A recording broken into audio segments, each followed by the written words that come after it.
internet is. I know where mine is. I know where it wasn't. I've been having all sorts of power troubles, and Jason and Angel are having internet troubles today. I probably should avoid blaming foreign powers as far as our internet connection. It's not PC at all. But Angel, how you doing today? Would be doing Can, better if can, I wasn't having a hotspot off my phone. Mm-hmm, mm-hmm, and Canada Jason. and U.S. are allies, right? So it might be attack on both countries. Who knows? Right, right, exactly. That's the most likely thing. But of course, what a weird show to hijack. This is the REI Rocks review, and every single week at on Fridays at 11 in the morning Eastern time, we go through different presentations from the REI Rocks Summit. Now, Angel, I see that you are still having some connectivity issues, but I really like it when you explain it. So, could you please explain it to the audience what exactly we're up to? Absolutely. So basically, what we're doing is we are helping you figure out how to get through, whether that is through virtual meetups or live events. I'm watching myself buffer in and out. Yeah, But yeah, yeah. basically, It's what coming we're through. doing is we're just helping you figure out. Okay, we're just trying to help you figure out how to pull the content that you need out of sessions and out of presentations, because you don't need to highlight the whole book. You just need to pull out what's going to help you. Hmm. Hmm. Great. And of course, having a bunch of friends, a great network in this industry is absolutely essential. Today, we're going to be reviewing Jason Martin's, our partner's presentation from this most recent summit. I think, though, that because I like paying my bills, I like it when people help pay my bills, that we should have a word from our sponsor. Does that sound cool to you, Angel? Absolutely. All right, sweet. And let's do it. Hey guys, it's Angel, and we are super excited to announce our newest gold sponsors, Sponsor Cloud. If you're wondering what Sponsor Cloud is the one-stop shop for sponsors to automate, to delegate, to execute every aspect of their syndication projects, from affordable PPM generation to investor relationship management to fund administration and compliance, exclusive capital raising networking events. Plus, for the REI Rocks community, they're going to offer free migration and customer success services when switching from another provider. That's like a $2,000 value. So contact Sponsor Cloud, contact them today, and see how much time and money you can save. You can visit them at sponsorcloud.io/contact, and make sure you let them know that you're part of the REI Rocks community, because these sponsors are the reason why we are able to continue offering affordable and low cost, no cost education, summits, information, knowledge, experiences, all of the things that we're able to find and bring to y'all. It happens because we have sponsors like Sponsor Cloud. So check them out, see how they can help you out. And Sponsor Cloud, thank you. Isn't it great to have that kind of peppy energy? Like it's kind of early right now for you, I know, and of course with the internet connectivity, it's a little bit tough to do. But we're talking to Jason Martins, who is a property manager who's gotten into syndications. Maybe Angel, do you want to say another thing or two about him? I can absolutely. So Jason Martins does have a property management company. He also does syndications. He helps raise capital. He does everything. But his knowledge of property management is one of the things that we are really looking forward to. And one of the things that we really look forward to about having him on the team, because he brings so much. So property management can make or break a deal. And you want to make sure that you know what's going on, and having someone on your team that is familiar with that process or even has their own company is just, it's just priceless. I completely agree. I completely agree. And here is the presentation. Jason, did you have anything else you wanted to add before we got started? I know you're such a chatterbox, Jason. No, I don't have anything to add. I am taking myself off camera though, just to sort of save bandwidth, so that I mean it's horrible choppy on my end. So just trying to make this the best I can. So See, like that's how you know that even though Jason is a fashionista, it's not all about ego. It's not. He doesn't need to be. Okay, I'm just being an idiot here. Anyway, so we always watch these videos at 1.5 times speed, and that way you get to be more accustomed to consuming this pre-recorded content at a faster speed, and you'll learn what I have, which is, hey, if you can watch stuff at half the time, then the amount of information you can use to grow personally and in your business, it really is astounding. So don't adjust your television set. Please do enjoy this presentation from Jason Martins. If I can find my cursor, there we go. Bam.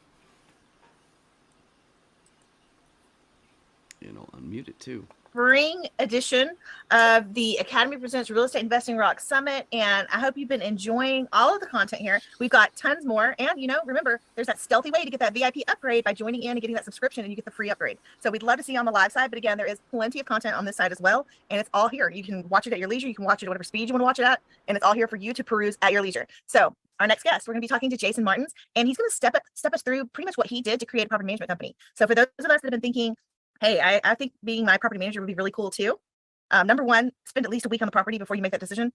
It made me know that I don't ever do property management, but having a property management company would be a little different. Hopefully, fingers crossed. Oh no, I saw the look. But I'm gonna let Jason kind of introduce himself, give us a little bit about his background, and then we'll get going. Does that sound good? Sounds good to me. Awesome. So yeah, my name is Jason Martins. I'm a certified property manager. I was born and raised in Rhode Island, and I now live in Florida. But my business primarily is still based in Rhode Island. And so I started, I always knew I wanted to be involved in real estate, and I knew that real estate was going to be my long-term game plan, retirement plan, the whole thing. So when we got married, my wife and I got a duplex, and that was like our first taste of it, right? And I also joined the local REIA group in Rhode Island. So at the time, before, once we got that, I was actually working part-time, mostly full-time at a radio station in Providence. And that just, wasn't paying the bills. I got married, wanted to have a family. So I said, oh, you know what? I want to get a full-time job, a real job in something in real estate. So I opened up the newspaper, which we used at that time. And there was an ad for a property management position. So I applied and they hired me. And so now I'm in the game. Now I'm in real estate. And so I got all my accreditations and all that. And I was a member of the local REIA. And so over a period of time, other members of the REIA knew that I was a property manager and asked if I would manage their property. So I started doing that on the side. And once that started getting big enough, I eventually let the radio business, the radio side go because the property managers take up too much of my time. And then it got to the point a few years ago where I had grown my property management business large enough that it was going to be taking up most of my time. So that's when I jumped in full time with the property management company, and here I am now. Awesome. So most of the people that I know that have been in the space a little bit are looking at creating the property management companies. A lot of the really big players have all that stuff in house. They have their property management company. They've got their investing arm, part of the company that's like overseeing the asset. Some of them hire outside asset managers. So now they have an asset management team that's specifically looking at the different properties. And then a lot of them have construction companies too. So they've got like 3 arms that are taking care of all of their business. But I mean, we're not there yet.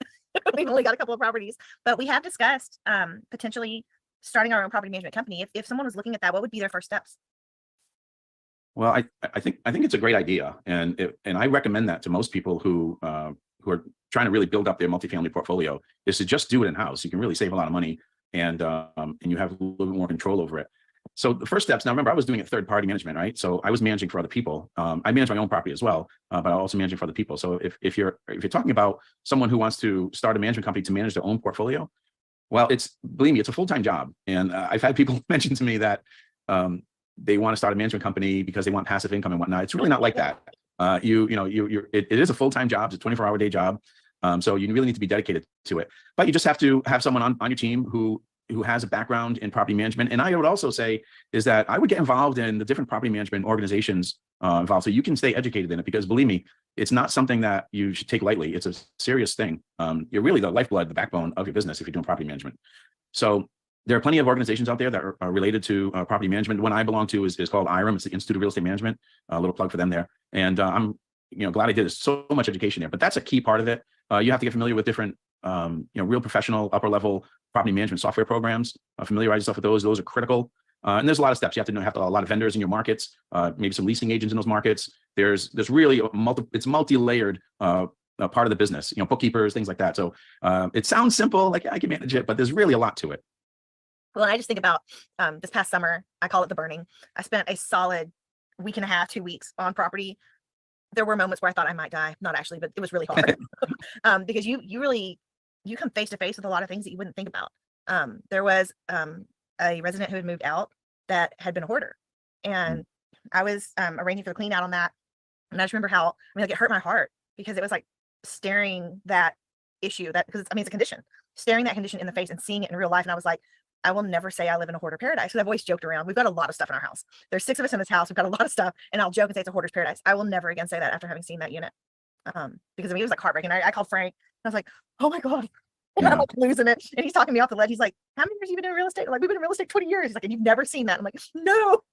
Yeah, we encounter that a lot, actually. I shouldn't say a lot, but we do encounter that quite a bit. And but it's really not for everybody. I'll be honest with you. I tell that to a lot of people, like, property management isn't for everybody, because you do see some things that will disturb you at times. And it's hard to deal with people. And you gotta remember, some of these people, you're dealing with their lives. And you have to, there's sometimes a balance that you have to be able to manage and maneuver, because you're trying to help people, but you're also running a business. And you see a lot of things and deal with a lot of people who have different issues. You're really sort of a psychologist. You have to have that mentality. Yeah, I tell people all the time, it's not for everybody, but for those of us, who do handle it well, I mean, it's really a huge benefit to a multifamily team. Absolutely, if you can keep it in house, but it's certainly not for everybody. Yeah, well, and that particular unit was just one of the myriad of things that happened during that 2-week period. It was insane. But I also learned that when you have third party management, don't ever get like involved in it. Like, don't find yourself breaking the chain of command, because once you do that, you have opened yourself up to because you said it was a 24-hour job. Yeah, it is. Yeah, I deal with that. Okay, to call me. I was like, why is my phone blowing up? Yeah. Okay, I'm not going to come on camera because I'm super grainy. But on the chain of command thing, you may think that it's a smart move. Do not do it. Literally, my phone was blowing up. All of a sudden, I am having to handle the fact that the guy that did the clean out couldn't get his checks cashed. I literally had to meet the guy in the parking lot of Sonic one evening to pay him cash. It was like so weird. Like, I'm like, oh my God, I feel like I'm doing a drug deal or something here. Because I messed up. I got myself involved. And then I'm having to handle on-site personnel and their personalities and the things that aren't jiving anymore. And unless you're wanting to take over management fully, do not break the chain of command, because at the end of the day, you're going to be eating a whole bunch of humble pie, and you're going to be apologizing, and you're going to be doing whatever you can to repair that relationship so that the chain of command can be reestablished, because you need it there. You do not want to be the person that's fielding all the calls. You want somebody else that has been trained in how to do that, and is trained and knows the people that she has hired to be on site, or he has hired to be on site, because they have a different kind of relationship. And you just don't want to, don't do it. Don't do it. I'll just leave it there.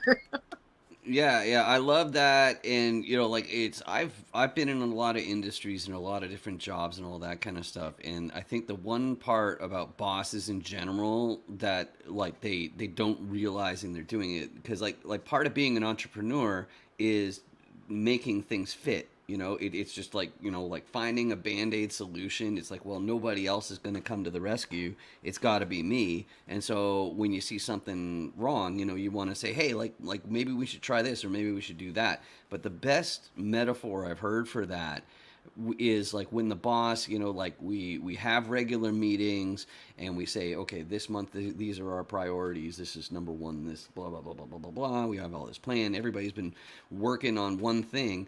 The metaphor that somebody used is that sometimes the boss will come and just drop a grenade on the staff, and nobody knows what the priority is anymore because it came from the top. So it's like, what are you going to do? Not do what the boss said? And even if your supervisor turns around and says, it's like, hey, don't listen to the boss, do this, it's a judgment call. So I love that point you're making about not breaking the chain of command, not getting involved where you really don't belong. But I think the main takeaway so far, I can frame it as the bottleneck of this industry. I think a lot of people get into commercial real estate, because there's big numbers floating around. It can do wonderful things for your net worth, but I like to make the joke about, like, if you remember from high school when everybody was having that chat, it's like, okay, so what are you going to be when you grow up? What's your major going to be in college, and so on? And not a whole lot of people say, oh, I really want to manage multifamily property and clean up after hoarders and fix the repairs and deal with, like, sketchy people who are, frequenting there, like whatever it is. And so you really have to be crystal clear on what you want out of this industry. And normally I go by your body language off of your screen, but I'm staring at a black picture of you. No, I'm so sorry. No, I'm just sitting here listening. I mean, there are so many things that you just don't even think about. Whether you will wind up with people in your apartments that you didn't know were drug dealers, because they don't look a certain way, they don't act a certain way. So you wind up in a situation where all of a sudden you got a lot of traffic coming to a unit, and you're like, "What the heck?" Because the last thing you need is for a drug bust to go down at your property, and now all of a sudden nobody wants to live there. And those are the things that your property managers, they pick up on that stuff. They're like, man, there's a lot of traffic coming to that unit. What the heck's going on here? And they're the ones that are going to be able to take a deeper dive into it. If they go try and get in the unit and somebody's changed the locks, well, why'd they change the locks? And there's things, and they're checking on daily. Your property management company that you've chosen, they are your first line of defense, and you've got to let them do their job. If you were good at it, you would have your own company already. So just realize you hired them because they are good at their job, better than you are, and just let them do their dang job. And I can't leave it without taking a shot at Dave Ramsey's advice. So Dave Ramsey always says that there's nothing passive about real estate, and it's like, well, except for passive real estate investment where you're actually like legally not allowed to get actively involved in the investment. That sounds pretty passive to me anyway, but that's really it. It's like, if you're looking for passive, then don't be a GP and don't go for deals that are too small, right? So it's lots of fun. But we are watching Jason Martin's presentation from the REI Rock Summit. We are here every Friday at 11 a.m. Eastern, and let's keep watching. He's just such a great guy and such a benefit to us, and I love that we kind of get to keep him to ourselves, because normally it's a lot of our people, will see each other on Marvelous Mondays, the free networking meetup that we have at noon on Mondays. But yeah, I'm eager to see more what he says. Did you have anything else before we continue? No, sounds like a good. Let's do it. Yeah, it's interesting. I deal with that actually quite a bit especially when we inherit a building, and the tenants are used to talking to the property owner, and sometimes they don't go to us. They go right to the property owner, and then the property owner gets frustrated because, well, why did I hire a management company? These people keep calling me. So it takes time to get them out of that mindset of calling the property owner for everything. So it's so on the third party side, yeah, that happens quite a bit actually. We deal with it on a regular basis. Yeah, we've actually been really fortunate in our residential properties. I don't believe we've ever not had third party management. And part of that comes from me and Jason grew up in families that had residential real estate. And I can remember being a very little girl, 3 years old, 4 years old. My grandma put us both in these little pigtails. They were like this long.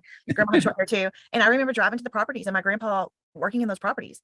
And it wasn't just one time. I mean, that's my most vivid memory is the pigtails, but we did it all the time. And my grandparents self-managed, and my grandfather was a fireman, but then he also knew how to do drywall. And so he did some repairs on his own, but he was very, very skilled at drywall. And so he could do some of the work on his own. And then I remember the plumbers coming in, and like, I remember all the work that they put into it. And they would go door to door the first of the month and collect rent. And I was like, I'm never, ever, ever going to do that. And after my grandmother passed away, my grandfather was still shuffling door to door at the first of the month. And I was like, Grandpa, what the heck? We need to get you a property manager. And of course, the first property management company sucked. So we had to find a second one. But so he was like, I can't believe you got me a property manager. I'm like, Grandpa, they're not all like this. And so we were able to find him someone that was really skilled at the job. But I can't imagine. And so in my mind, I've got this block of having a property management company is going to be like what my grandparents used to do. And it doesn't have to be that way. It's really not like that anymore. And I'm going to give you the point of reference. I'm 1,500 miles away from most of our property, and I manage our property management company from here. So it's really not like that. Most tenants now can pay online. They write work orders online. we can contact our vendors and our maintenance people right online. Everything's done online. So it's actually a lot easier.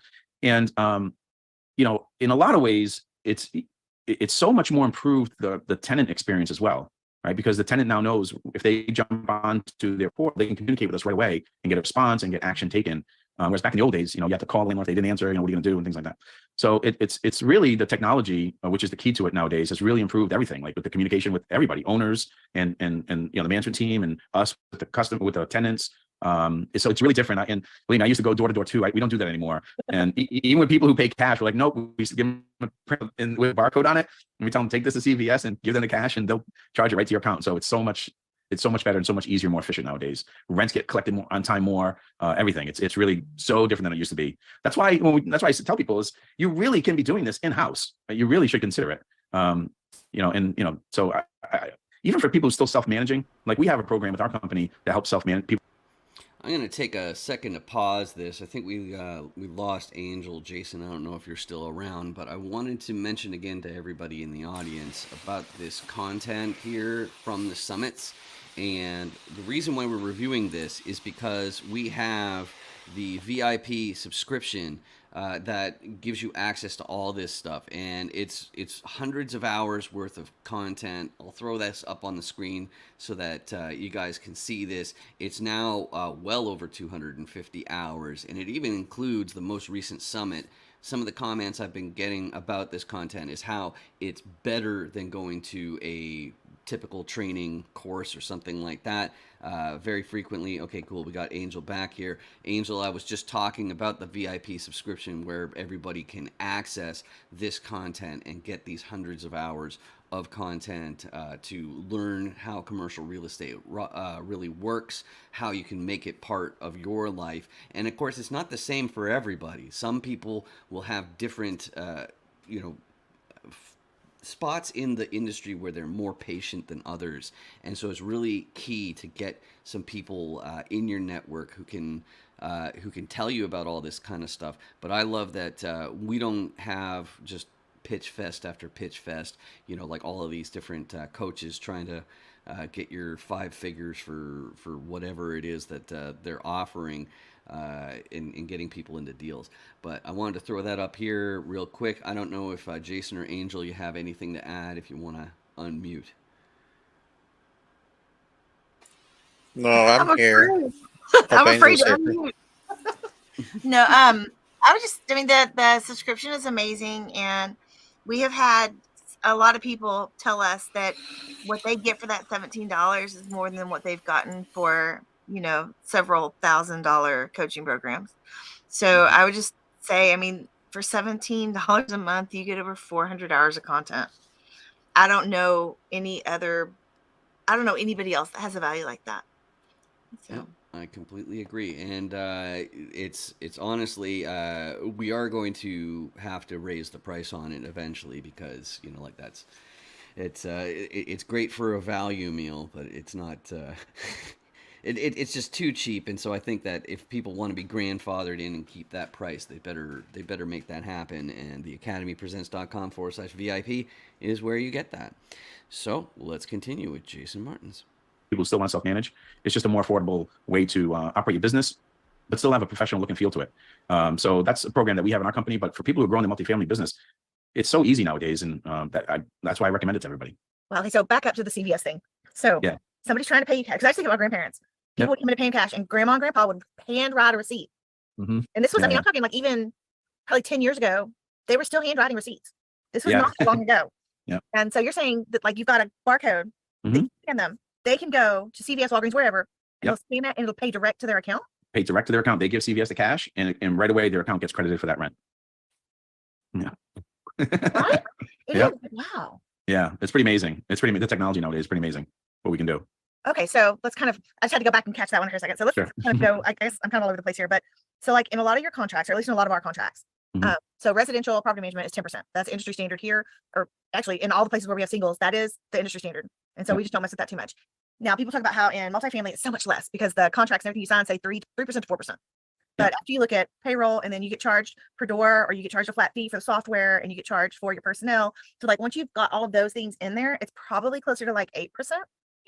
Is that so? Like, if you're going from that to taking it in house, I mean, you're still gonna have personnel charges, and you'll still have like your maintenance costs for the supplies and stuff. But how much do you think you can get it down? Yeah, so 3% is really if you have like a large multifamily, that's really kind of like the lowest that that third party company will charge. But you're right. Yeah, you're only charging 3%. You say, oh, that sounds great. But guess what? You have to pay for their maintenance people. You have to pay their salary for their office personnel. So that doesn't go away. But if you bring it in house, you at least save the 3%. Now, how much does that come out to a year? I mean, it's several tens of thousands of dollars, which is significant savings. So if you have multiple properties of these and you're doing everything in house, I mean, it's huge savings. Plus, the other thing too is management companies, and because I do this as well, we all do this, is that we have our maintenance people and we pay them a certain salary, but then we upcharge the salary so we can make a profit on that. But if you have everything in house, you just pay that maintenance person who works for you, you don't have that upcharge.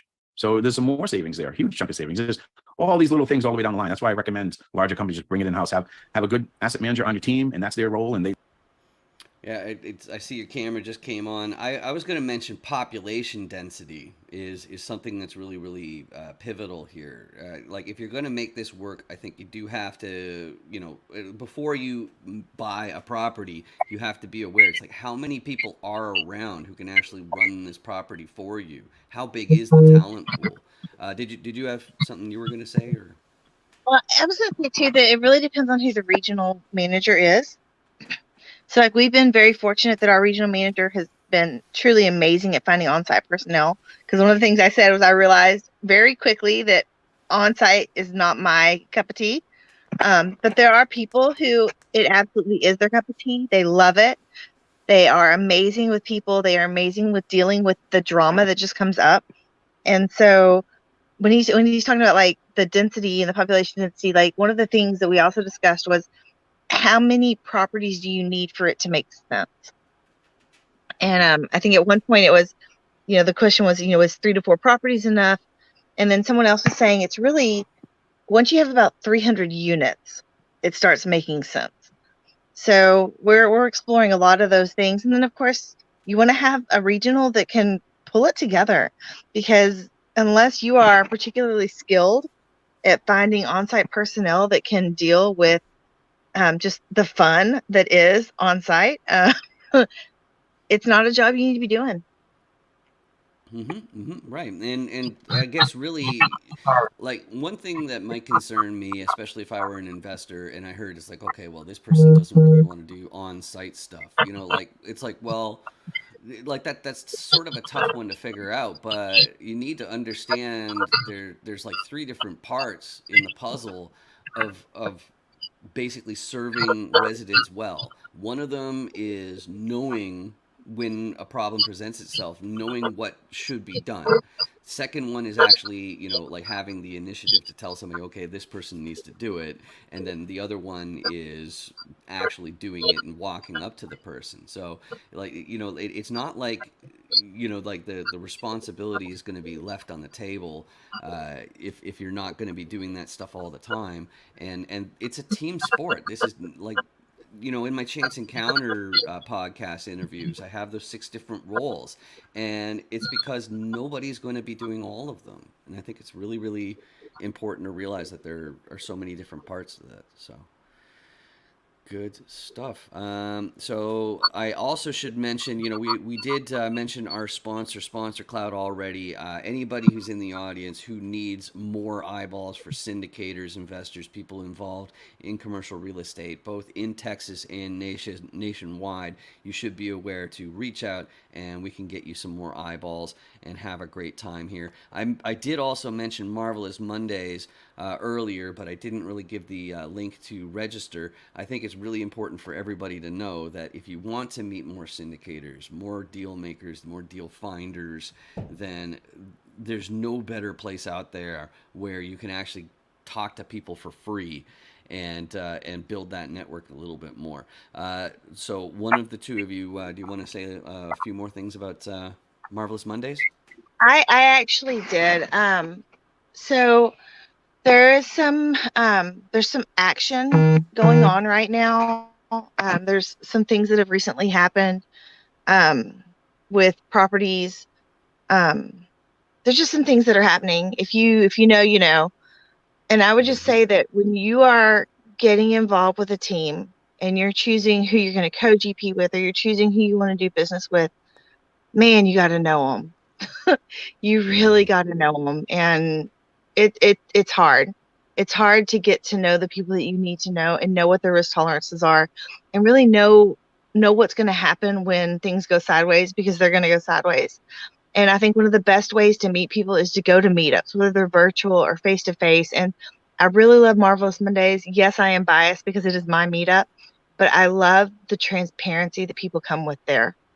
I feel like we have really gotten to know people on a very deep level, and I feel very comfortable with most of the people that show up there. So just make sure you're going to meetups, make sure you're going to events, come transparent, come bearing yourself, because you don't want to find yourself in a situation that some of these teams are finding themselves in right now, with banks breathing down their necks or foreclosing on their properties. So just make sure you know who you got on your team and where you stand, and make sure you're aligned.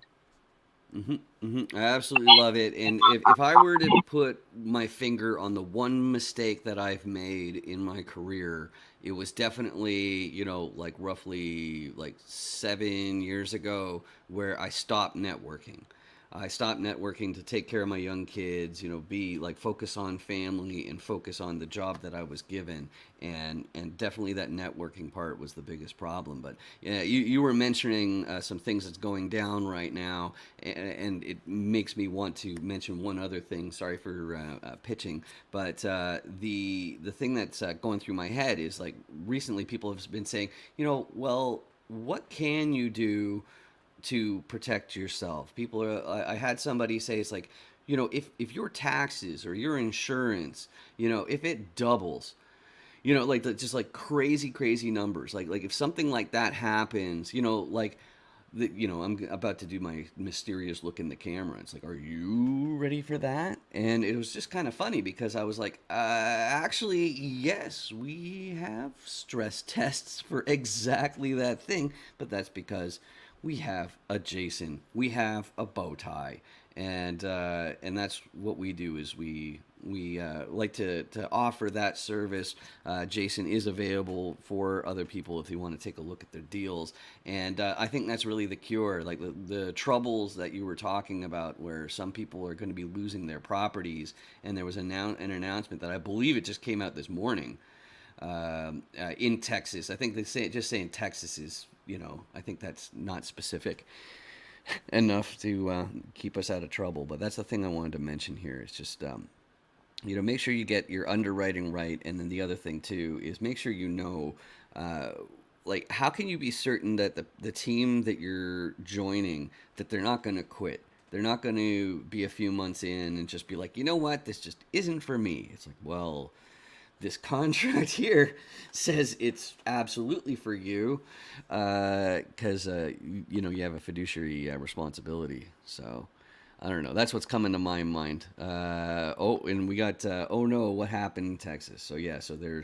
are some properties that are I'm not sure if it's like foreclosed or but it looks like they are definitely going to be losing some multifamily properties, and not ours. That's the important thing. So there you go. So we don't have much more time for this today. I'm going to continue with Jason Martins here. I just want to let everybody know that if you do want to see the entire presentations, you're going to have to do the subscription. But let's continue on Jason Martins' presentation. They manage those people and everything, and there's just so much savings. What the numbers are, I mean, it depends on how many units you have, but it's tremendous, and it adds up after quite a bit. And I'm not saying that some of these management companies aren't worth the 3% that they're paying. They certainly are, but I think that sometimes we forget that, we're paying 3%, but we forget that we also have to pay the salaries of these other people and all those other things. So I just want to remind everybody. But I think we're also paying for like any kind of website or website maintenance. You're paying for marketing. I'm sure that we're paying for the background checks, or maybe not the background checks, but the membership into the Texas Apartment Association or whatever it is, if it's Texas or nationwide. Like, I'm sure we pay for all of those things. And so really the savings is that 3% bump on the top. But when I think about like in-house stuff, I think about, okay, how do you do the background checks? Like, is there a program you sign up for? Is there something? Because like, to me, that's like the base level. Somebody comes in, they fill out an application, you have to run a background check. That's not just open access to the whole world. You can't just, oh, hey, I'm gonna run a background check on somebody. Like, how do you do that? Yeah, right through our property management system. and we give them the link. We send them a link for the application. They pay the application fee, which we do make a little bit of a profit from. They pay the application fee. And on that, we check everything. We check their income, their criminal background record, their eviction record, their sex offender record, everything. Everything is checked right online. And we get that full report. Now we can do further investigation, right? Like we can ask them to confirm pay stubs or call their landlord and things like that. Certainly that's helpful as well. But everything is done right online, right through our property management software. It's so easy nowadays. It's not like it used to be. Yeah, It's it's very, like, wow. yeah, Like, I'm so, telling like, you. for my grandparents, literally, my grandmother would call me. I was in college and she was like, "Hey, Angel, you went to school with so-and-so, right?" I'm like, "Yeah." Like, "What do you remember about them?" That was how the background checked. Yeah. Yeah. She called me, Yeah. and this would have been like late 90s, early 2000s, but they didn't have access to background check information. And I don't know how grandma and grandpa figured out the income piece of it. Because like now it's like they want you to have 3 times the income of your Right. rent. But I don't know that grandma and grandpa did that, because I know grandma and grandpa, like, they would rent to people that did side jobs for cash. I mean, that was they had I don't want to call it low income housing, but they did like efficiency apartments, and then they had their small trailer park or mobile home community. So I mean, they had housing for working class people, but a lot of people have a working class job and then run side gigs and cash on the side. So I don't know how, like, I have no clue how grandma and grandpa would figure that out. That's well, the other side of doing background checks, and this is more like in the detail, like the site manager will really be doing this kind of stuff, not so much like the asset manager, the upper level, but the site manager is, and I'm big on this, and we do this in our company. This is a very, very huge part of how we decided to rent to is the one-on-one interview. Like you really need to have a gut feel about somebody, and you can often tell what someone's character is like, by asking the right questions and having that one-on-one interview. So that's big in our interview process. Of course, we do the background check and all those things, but the interview process where we sit down and talk to them, just ask them some questions, and that can be like at the showing. Like you can just pull them aside in a room and just talk to them and say, how's work going? Okay, you've been there. Interesting. Oh, you're not at this place anymore. What happened there? And you listen to what their responses are, right? And you kind of get a feel for someone's character, and that plays a big role in how you decide who you're going to rent to. Look, I tell this to all our new clients. I'll put our record of leasing up apartments against anybody's, because we're very thorough and we go through Can this you whole interview pause it process with again them, there, please? and our record is. All right, this is another time when your regional is so important, because we have been so fortunate to get on-site staff that they have like spidey skills or something when it comes to doing not just the background check, but that interview and figuring out, number one, who's going to do what they say they're going to do and who's really going to stick it out. And that's great on getting people in, but where we really see it shine is in those releases. So when they're able to renew people to stay on, and we have wound up with amazing residents, and we've had really amazing getting the people to just re-sign and stay on. And so we have really gotten an amazing resident base, and that is because of the on-site personnel. So don't I just think back to the burning. If I thought I could do a decent job being on site, and I was repeatedly told that I could not. So just, you're hiring your PMC for a reason. Let them do their job. Yeah, I absolutely love that. It's pretty wild when you get down to it, but it also reminds me of one of my favorite things about getting into commercial real estate, finding out how all this stuff works, which is I get to look at people and act all spooky. It's like, don't mess with somebody who knows how to skip trace people. And then you say, do you know how you skip trace someone? You go to a skip tracer. And you pay them some money, and then they skip trace the person, and that's how you do your background check. Because it's kind of funny, especially because if you actually Google someone, you know what to look for. You can find a ton of information about anybody in the United States. Like I remember checking up with a friend one day. It's like, oh, okay, so hey, check out my buddy. He said, and gave the address or something like that, and it took me less than a minute to find out what they more likely than not pay in rent. And where I live in Canada, that's way more difficult to find out. So I think it's a pretty wild thing, just knowing how to find out somebody's past And it's funny, your story. I love that story where you were talking about your grandma saying, "Hey, you went to high school with so and so. You know what were they like?" It's like, yes, but grandma, I didn't live with them. Right? Well, but So, that was the only method she had for finding out information about somebody. right? No I'm internet just blown is. away by like how people did this when there was nothing. There was no technology. There was no system. How were people successful at this, 40 years ago? Mm, yeah, pretty crazy. Pretty crazy. All right, so we only got another 5 minutes. I don't know if we want to go straight to the doggy bags or if we want to watch a little bit more of this presentation. What are you thinking here? I say we watch a little bit more. Cool, let's do it. Is as good as it gets because of that process, the background check. So I recommend that everybody do that. Again, when you're talking about a multifamily GP team, that maybe that person not doing that, but you need to train your site manager on to do that stuff, because that's key and critical to keep getting good tenants in who pay on time, keeping them long term, keeping the rents coming in, all that stuff. So that's a major part, even for like small time people who have their own property. The interview process is critical in deciding who to rent to. Wow. Yeah, I didn't even. So I don't know about all the little pieces that go with it. I just know what my 2 weeks of the burning was like. Not fun. But I think that would be tough for certain people that have really strong personalities, because I have a really big, strong personality, and people either like me or they don't. And I have a tendency to either like people or I don't. And so that would make it really difficult to have those kinds of interviews with people, because what if you just have a conflict of personality, but this person could be a really good resident, and now you've screwed up because you had a conflict of personality. So then I would wind up with a whole property full of people that I mesh with personality wise, but what if they aren't really good residents? Yeah. But is that something that you do or you want to do, or do you just think that there are a lot of people out there like that? I don't know. I bet there's Yeah. less than I think there are. It's just I want to assume people Yeah. are like me, so I don't feel so alone. Yeah. Yeah. Yeah. Like I said, well, that's, maybe that's like a little self-reflection too, right? If a person wants to self-manage and they don't think that they're fit for interviewing people, then maybe you are better off hiring a third-party manager, because that's so critical. Picking the right tenant, can make or break you sometimes. You pick the wrong tenant and you're in it for a world of hurt. So you want to make sure if you don't think you can do it, hire someone to do it, hire a management company. But it's critical, absolutely critical. When I think about like our singles, I think when people live in singles or even duplexes in the residential area, I think they're longer term tenants and they're harder on the homes.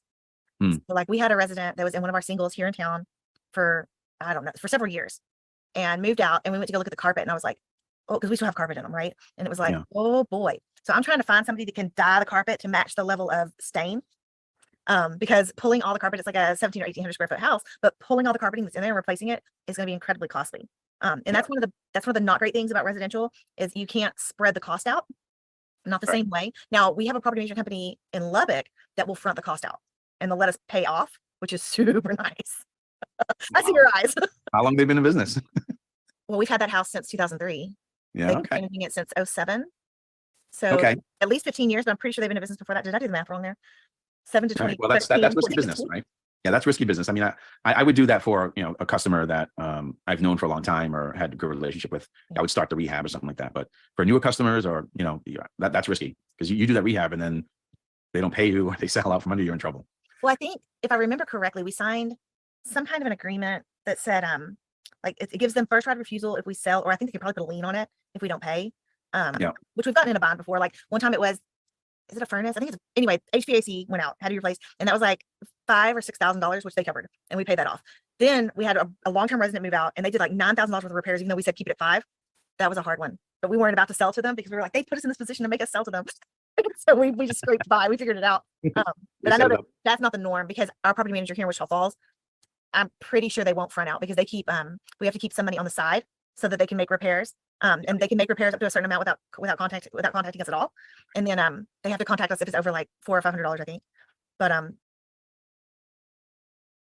all right, so that is, I think, where we're going to end off, and I think it's the perfect time to demonstrate this content here. And my favorite thing about these summits, which is that yes, we get in the weeds. The biggest complaint I've heard about courses, about checklists, about any of this stuff, like even in-person events, is that you get this 20,000 foot view of how multifamily works, but then when it comes down to how do you actually do it, how does this stuff actually work, what are the things you need to look out for, where can you squeeze out more value without getting a bunch of blowback from the residents, I think it's so important, and that's why I'm just so glad to be a part of all this.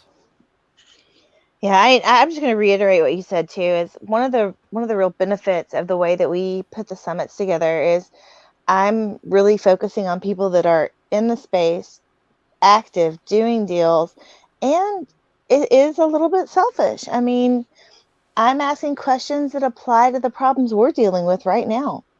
And so if you're following us, if you're 6 months behind us, a year behind us, you want to be paying attention to who we're talking to, because it's problems that we're facing. And the whole thing is if we're facing those problems, other people are too.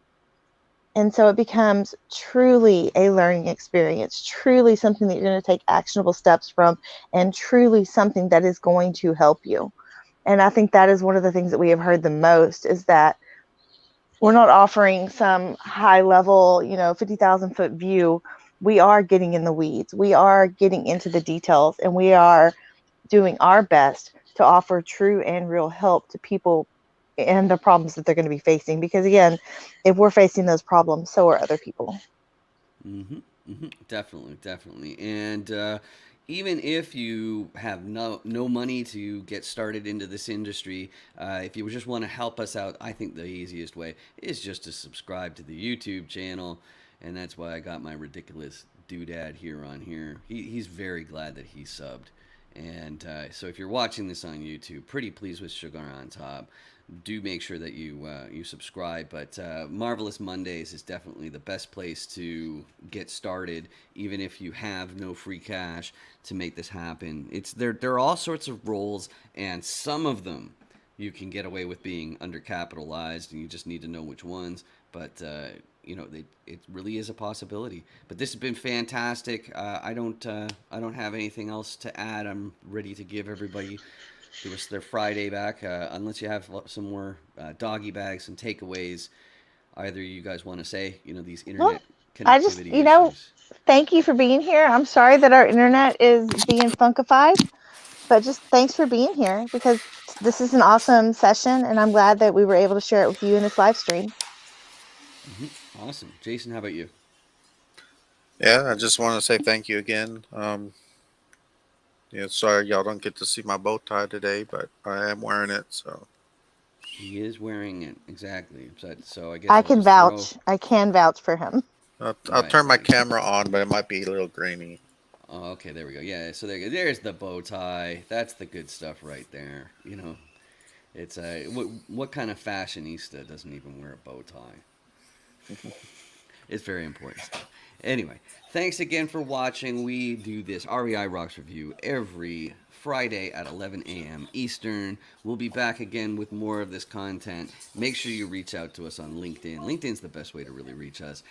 Angel spends more time on Facebook than I do, but Facebook's a thing. But have a lovely Good Friday. Hopefully it's a great Friday for everybody.